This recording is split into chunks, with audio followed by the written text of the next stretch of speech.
everyone, welcome back to the Resilience Pod, the podcast helping you become resilient in our world full of disruptions. You're here with me, your host, Rina Singh. Thank you so much for tuning in today. I'm truly grateful. Now, do you want to know what it takes to succeed in the resilience industry? Of course you do. And today's episode is exactly about that with my next guest who has over 4 decades of experiences in the resilience industry. By the way, he's also overseen 4 pandemics. Wow. Along with this, he's also won several Lifetime Achievement Awards. And the best thing is his career success has been centered around making a difference to those in need, both on and off the job. So who better to learn from on how to succeed in the resilience industry than my next guest on the Resilience Pod, Robert Fucito. Hi, Bob. How are you doing? Oh, I'm doing well. That was a fantastic introduction. I don't know if I'm worthy of such accolades, but thank you. Well, you are very welcome, much deserved. Welcome, and thank you for coming on and sharing your amazing insights, because I, for one, am really excited to know what it actually takes to succeed in this. And as I alluded to earlier, you've got 4 decades of experience, which is wow, and you've overseen 4 pandemics. So from all this learning experience, what has been the biggest learning factors to date for you? Well, in a simple statement, it's you never get the disaster you plan for. That's kind of sums it up in a nutshell. But people in my space, we plan for kind of all kinds of disasters. Yeah. But when you open up your playbook, you wind up having to adjust because it's not exactly what you planned for. So understanding what happens and then kind of learning and tweaking and fine tuning and preparing for the next one. It's you never get it right, but always in the end you wind up learning from each event, and you get better and better from there. But you mentioned the 4 pandemics, so having the opportunity to be in this space and dealing with the bird flu, the SARS, the swine flu, and now the granddaddy of them all, which is the COVID-19 pandemic, which goes far beyond anything we have ever planned for.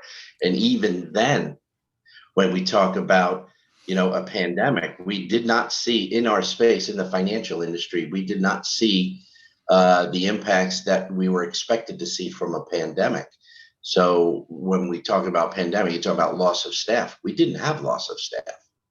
And working remotely and adopting to this whole work from home presented a whole bunch of different challenges. But so yeah, you never get the disaster you plan for.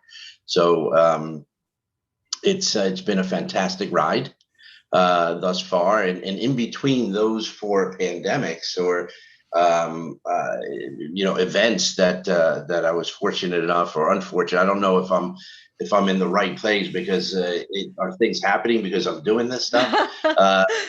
Came a whole bunch of other events. So from the '93 bombing of the World Trade Center, being in a position to respond to that, to 9/11, to the the Northeast blackout, the steam pipe explosion. So you can probably tell I'm from New York City. That's where I've spent my time, the majority of my career, working in New York City. To the Superstorm Sandy, then Katrina. We had the MTA strike in 2005, right around Christmas. All of these things presented resiliency professionals or continuity professionals with challenges that went way beyond our scope of planning. And then what happened in Fukushima in Japan with the earthquake and tsunami, being involved in going to Asia and responding to that, that brought on a whole set of different challenges. And then recently with the pandemic, civil unrest, and I mean, it goes on and on and on. And it's interesting because, you know, if you didn't believe that you needed resiliency in your company, I mean, you have to be a believer right now. Yeah. And your leader in your company has got to say, hey, you know, we got to really protect ourselves, because every time you turn around, there's something going on that is challenging the organization. It's so insightful that you say that. And I just want to pick up on your last point there, because a lot of people in our industry, they've actually been losing their jobs. So despite all the summary you've given of all the extensive experiences, all the things that have gone on in the world, which is really important, guys, if you're watching or listening, to give you that context of Bob's experiences, there's been people that have been losing their jobs because organizations have been like, well, actually, we don't need you anymore. Like, I wondered what your view on that was. So yeah, I mean, it's unfortunate where depending on the industry, depending on what folks are doing, their specific roles, it's tough, and things will be coming back. But in this space of resiliency and continuity management, I keep going to continuity manager because it's kind of the legacy term that we all used and came up with. This is the space to be in. I mean, if you want to learn, if you want to be engaged, if you want to be interested, I've been doing this from the day I started. I mean, I graduated high school, got a summertime job. My mom got me a job in the industry, in the bank. And my first night on the job, I was doing a disaster recovery test. Wow. We're talking about 1979. Wow. Right. And but from midtown to downtown, backing up our technology systems to, you know, to what we're dealing with today. And I've never been bored a single day in my life on the job, and been doing this for, as you said, 4 decades. It took me 37 years to find my dream job. And now I'm in my dream job, and we're dealing with events that at a magnitude that never ever experienced before. So it's a job to keep you very, very, very challenged. Guys, I'm really excited to have Bob on here. I'm so glad that he found me and we found each other online, because this, like, how often do you meet someone who's has so much experience, and who better to learn from than someone like you? And just hearing all your stories, I mean, I could listen for hours and hours, and we've heard we've had several chats before, but this is just so awesome. And this episode isn't about picturing why you should be in the resilience industry, because you shouldn't be in already on board, because you're here to find out what the tips are to succeed. But how awesome is that? Like, we're in an industry where we potentially will get to have all these experiences, and now sitting behind our desks. Like, how cool is that, right? So Bob, going from all your experiences and how you got into it, what would be your top 3 tips to succeed in the resilience industry? It's almost like the $1 million question, isn't it?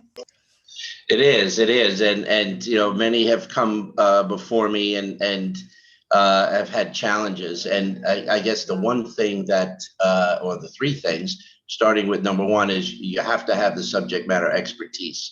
You have to know the foundational information, the structure around continuity management, and then you have to take that. You have to be a salesman. Right, you have to be an influencer. So, you know, this is a function in a company, whether it be a financial institution or any type of company, where it costs the company money. It's like an insurance policy. So it's and some companies gamble. They say, nah, we don't have to worry about it. So we're not going to spend our money there. But you have to be able to influence the leadership at the top of the house to buy in and understand the value proposition. What are we doing this for? Why are we protecting our people? Why are we protecting our assets? In the financial industry, you have the regulation, the regulators who are pushing very hard to make sure. So there's really not a lot of options there, but there are other sectors where it's not as heavily regulated, and it's just the right thing to do to protect your employees and your company. So I think for number one, it would be subject matter expertise and being a good salesman, a good influencer to share that value proposition. The second one is to be able to execute and finish, right? So delivering on what you say you need to do, right, and showing good results, great outcome, and then bringing closure to it, right? You can't just do it, not finish. You got to bring closure to it. And that's the one thing I tell all my teams is that execution and finishing, closing it out, is extremely, extremely important. And that's where you gain the trust, the credibility. And then people and leadership is more comfortable and confident that you're the right person to do the job because you do what you say you're going to do. And the other thing is there's got to be substance, right? I see a lot of programs and talk to a lot of people where it's kind of window dressing, where, you know, we wrote the policy, we have some procedures in place, the regulators, the auditors are happy, but in reality, if you're dealing with a real disaster, it's not going to work because it's just window dressing. So you got to make sure it's got substance, and you're going to test it to make sure that it actually does what it's supposed to do, what you planned to do. And then the last piece is I would say is you have to really understand the risk landscape. And understanding the risk landscape will help you prepare your organization. mm-hmm. And I think the ultimate is getting everybody in the organization. So talk about organizational resilience, and that'll be a title or a caption that you'll hear. Everybody will start to hear more and more. Is operational resilience, organizational resilience. So it's basically resiliency top down, across, vertically, horizontally, everything, every aspect of your organization, which means everybody's drinking the Kool-Aid. Mm-hmm. So everybody in the organization understands, they're on board. Everybody in the company knows who you are because you have a mission, and your job is to protect them and to protect the company. So those are the key things that will make a leader successful.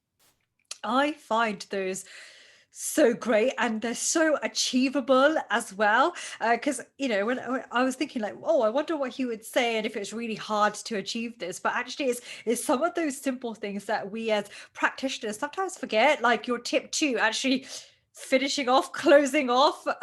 You know, how many times have we, or you guys who are watching or listening, like gone and done say BIAs and then left it at that and not actually told the teams what happens next or shown them the bigger picture? Like, how many times have you done that? It's a question.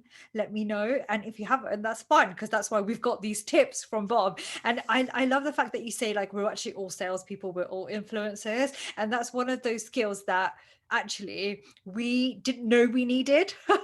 Like when you go and study this, that's not something that you think you need to do, but actually we're probably better at it than we think. So really insightful there. And then I love the last, I just love all the 3 tips. That is really awesome. So guys, if you are watching or listening and you love these tips, then, you know, drop a like button, drop a comment, share this with everybody you know, because actually this is what is going to help you be successful in the resilience industry. And if you've got any tips that you want to share with us and each other, let me and Bob know, because we're also open to that as well. And it's about helping, it's about helping each other as well. So let me know what works for you. So Bob, moving on from that, you know, you've had this amazing experience and you still have it and you're still doing it.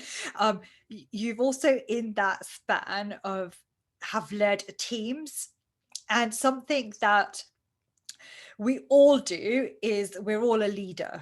Doesn't matter what our job title is. And to really help me and my listeners or viewers kind of implement this in their own career trajectories, what does a good resilience leader look like? Wow. So I threw out some of those key tips in terms of the top three things that to consider to be successful. Um, I think you really need to be a good salesman. That influencing capability is important, and you have to be kind of, I call it a handyman, right? So Uh-huh. over all the years that that I've been in this space, I've had different roles Mhm. where I built data centers, I built trading floors, and I've worked with the engineers in putting together the power plants for a data center, Mhm. the cooling plant, and building all of those experiences over the years really gave me a number of different skill sets that I've been able to apply, because I didn't grow up saying that, hey, I'm going to be a resiliency guy in the industry. It just happened, and Yeah. with the things that occurred, being able to pull on some of those experiences really helped put together kind of a portfolio of skills that I was able to apply to the roles, and have been so very successful. So I think as we look at what a good resiliency leader looks like, first of all, you have to be a leader that um, uh, can develop and create respect from their team, right? You have to be able to develop the folks. If you're the smartest guy in the room or gal in the room, you're probably not the right leader. Right? You build those folks around you that add expertise. Right. I tell you, one of the most important things that has helped me is the folk data analysts, Okay. people that are looking at data. I can't even tell you how valuable it's been Yes. to have a team of analysts, especially as we were tracking the COVID, the infections, the hospitalizations. I have a team putting together some amazing dashboards, and even using the data.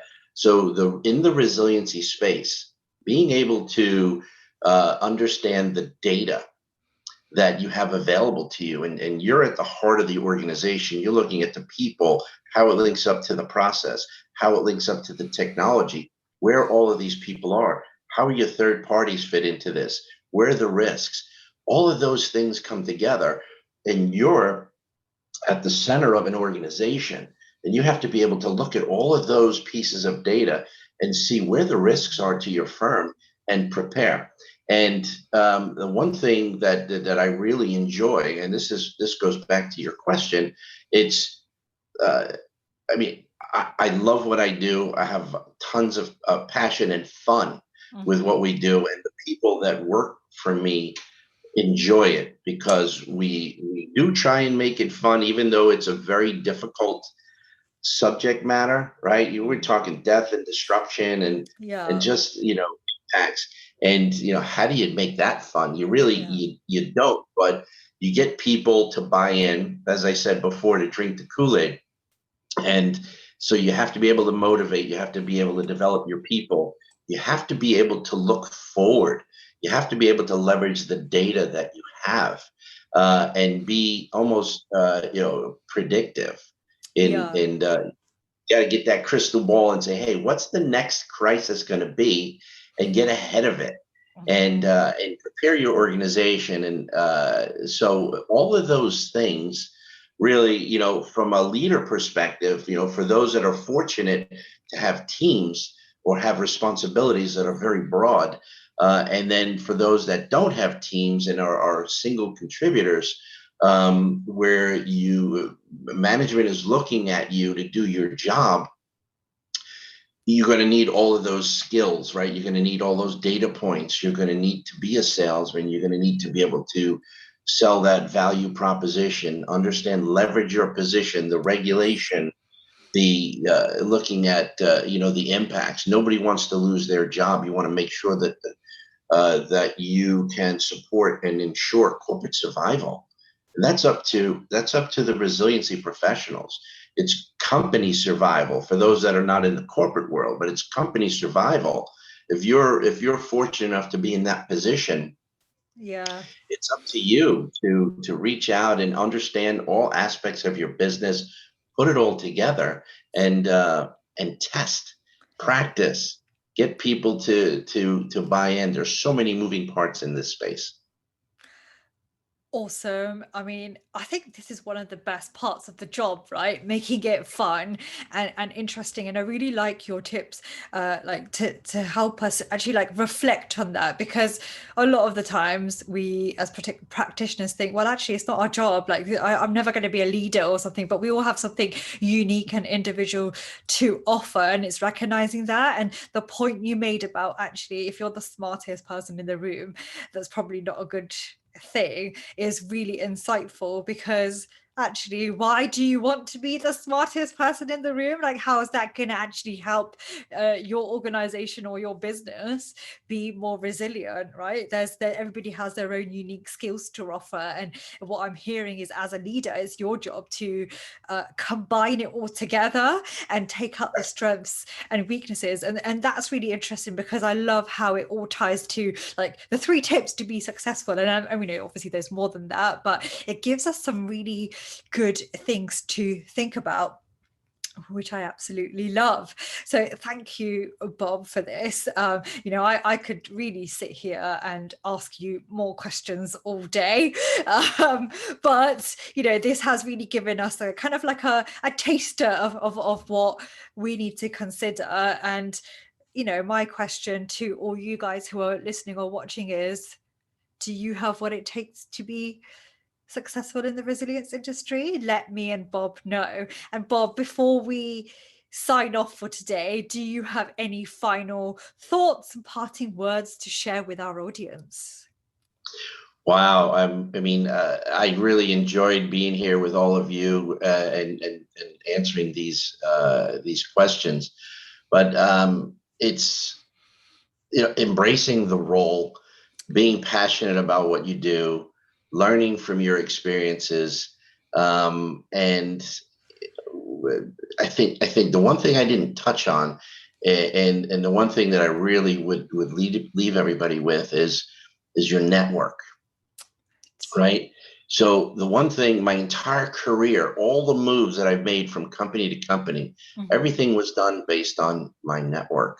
Wow. And I have a global network. So, you're in the UK. I spent a lot of time as a global leader where I was in Asia, in India, in the UK, in Europe, and in Latin America. And in all of those places, I met people that did what I did. And even being in New York City, where we have all the big, the financial companies, and even in the UK, in Canary Wharf, spending, that whole area, meeting with my counterparts at different companies and sharing, because you don't know everything, and your network, if you have that network, leverage that network, because you'll learn something and you'll think about something that you never thought of before, and bring those people together and have sit downs and lunch and coffee and breakfast and whatever, and just continue to build your knowledge and your connections, because that'll help you make your next move, that'll help you respond to your next crisis, and it'll help you build a better team. So all of those things, it's all around your network. So that would be my parting words. And then just put the seatbelt on, because we don't know what the next crisis is going to bring. So get ready and be able to use all your tools, bring those together to fight the good fight for the next crisis that's coming our way. Wow, I absolutely love that. Thank you so much, Bob, for imparting all these wisdoms on us. And guys, if you're watching or listening, our resilience, our thought leadership really comes from a global and diverse background. So if you take anything away from that, take that 1.2, although you should be taking away everything, but that is of the first step towards that. And if you don't know how, well, you've tuned in today to the Resilience Pod, and that's one form of that. So you're halfway there already. So, Bob, once again, thank you so much for sharing your insights in how to succeed in the resilience industry. I'm really grateful. And guys, for tuning in, whether you are watching or listening, let me know what you think. If you've taken any of these tips away, how it's impacted you, share your thoughts. Don't forget to like and comment and subscribe to the RESILIENCEPOD.com site. Until next time, this is me, your host, Rina Singh, with my guest, Bob Fucito, saying goodbye and keep on investing in your resilience.